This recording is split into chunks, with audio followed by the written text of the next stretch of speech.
What's going on, YouTube? It's CHIEFTEXX Films, your tour guide on the road to elevating your image. And on this channel, I like to highlight my ups and downs so you can capitalize off of my wins and suffer none of my losses. If that's something you're interested in, make sure you subscribe to the channel and click that notification bell so you don't miss any more videos. Today, I'm going to tell you why I switched back to Blackmagic Pocket Cinema Camera 4K.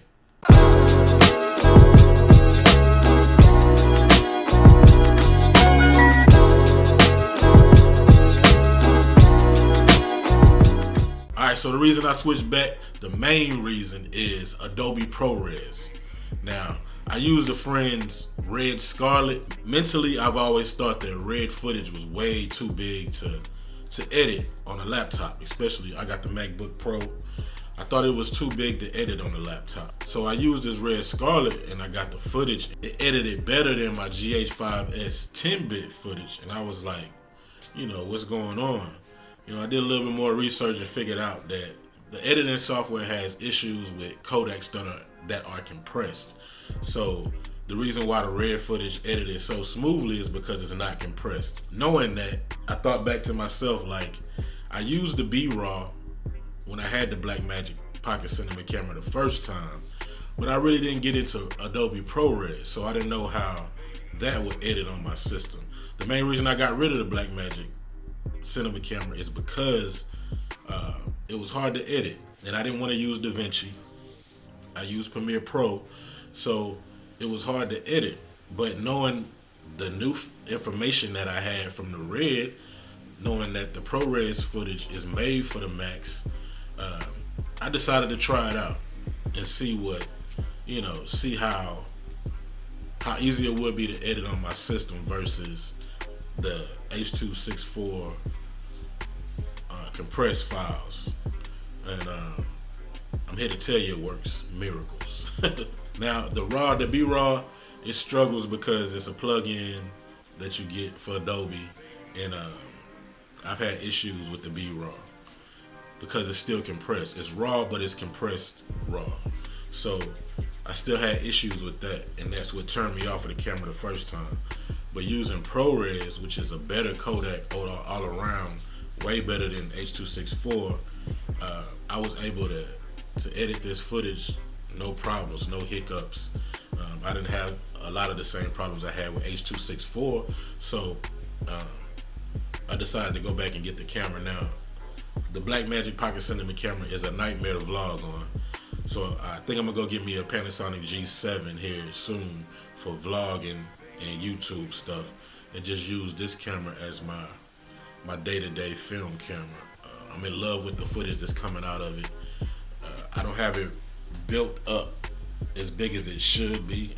I'm using internal battery, I'm using SD cards, and I'm using ProRes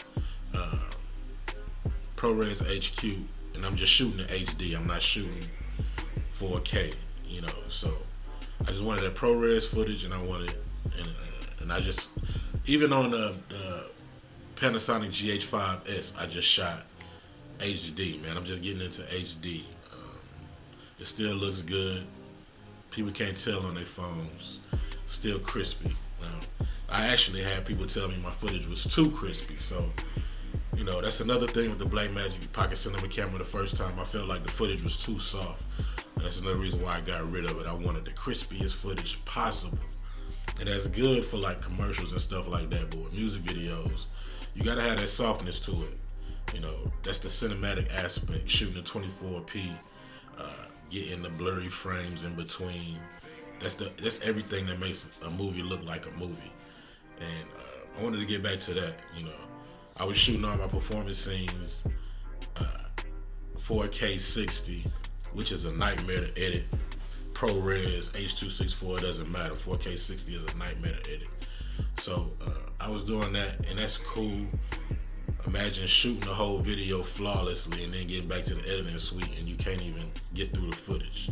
Proxy's having a problem. So now that I got the Blackmagic Pocket Cinema camera 4K again, we're gonna turn up.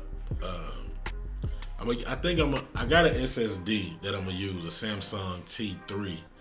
I got that I'm gonna use in case I do want to use the 4K 60, but this SD card has been working fine, man. No issues. I don't have to have a hard drive hanging off my rig. You know, it's working fine for me. So those are the reasons why I went back to the Blackmagic Pocket Cinema camera. I knew y'all was gonna ask. I put a picture up on my IG and everybody's like, yo, why did you go back to the Blackmagic Pocket Cinema camera after having it? I took a big hit. I went up to Raleigh, North Carolina and traded it in the store. It was just the absolute opposite of what you should do, but I wanted to have this camera like ASAP. So I took a big hit getting it again,